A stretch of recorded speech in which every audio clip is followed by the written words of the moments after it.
Bonjour, bienvenue dans cette lettre explicative pour savoir ou obtenir des précisions sur les charges que vous payez lorsque vous avez un loyer. Donc la loi vous donne la possibilité de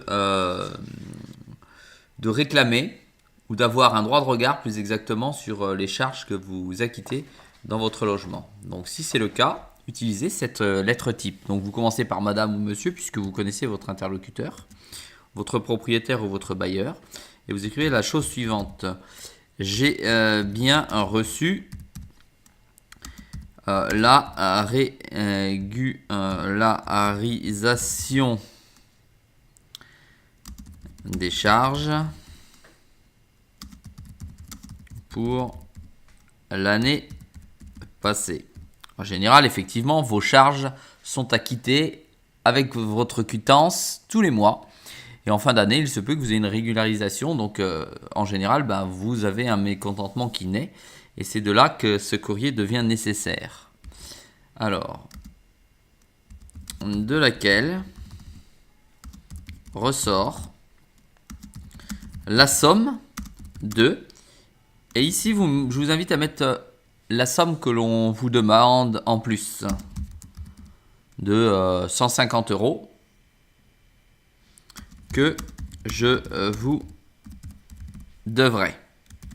Effectivement, vous vous interrogez sur le fait que vous devez une somme supplémentaire dans les charges.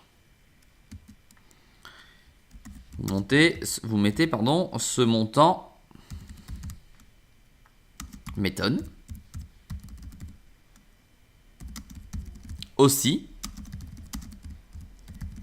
vous serais-je reconnaissant, pas d'agression dans les lettres, je vous rappelle, reconnaissant.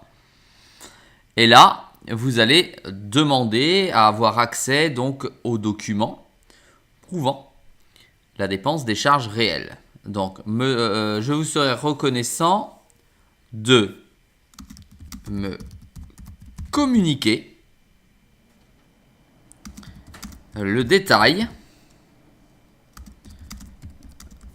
de ces charges. Alors on va mettre le poste, ou non, poste par poste. Donc les postes, c'est par exemple le chauffage, les poubelles, etc., etc. Donc vous précisez naturellement pas ce que je viens de mettre entre parenthèses, donc je vais l'effacer. D'accord, vous précisez poste par poste, il va comprendre, et là il va devoir énumérer les charges réelles. Si votre relation est un peu délicate, d'accord, avec votre propriétaire, à ce moment-là, vous pouvez utiliser une autre formule. Et vous dites donc, je m'étonne, tatati tatata, de... Et quand vous vous arrêtez là, vous avez la possibilité de mettre, on va le mettre comme ça, première solution. Deuxième solution, si la relation est un peu difficile, là vous mettez, me faire savoir à quel moment je pourrais venir consulter les pièces. Alors là, vous jouez au chiant, d'accord ? Consulter les pièces justificatives. Pardon, les pièces justificatives de ces charges. Sachez que c'est prévu par la loi. D'accord ?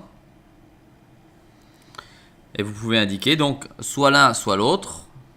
Et après, vous pouvez indiquer, bien entendu, et là, c'est là où la lettre prend toute son importance, puisque c'est là où vous citez les articles de loi, comme dans chacune de mes lettres, comme prévu par la loi. Et là, la loi, c'est l'article 23 de la loi numéro, alors c'est plus compliqué, numéro 89-462 du 6 juillet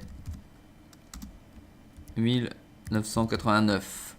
En fait, cette loi, c'est la grande loi qui régit les relations entre les propriétaires et les locataires hors meublé. Donc du 6 juillet 1989, et vous précisez, ce que c'est important, il y a une autre partie modifiée par la loi, c'est assez rébarbatif mais c'est important, de 2014-366, puisque c'est un complément du 27 mars 2014. Donc là c'est beaucoup plus récent. Voilà.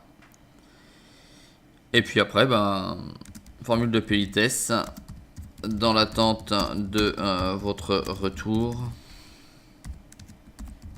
veuillez, par exemple si c'est madame, vous mettez madame,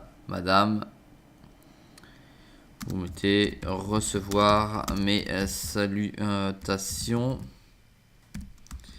distinguées. Et vous signez naturellement votre courrier. Je vous invite aussi de l'envoyer en recommandé avec accusé de réception. Voilà pour cette explication. À très bientôt.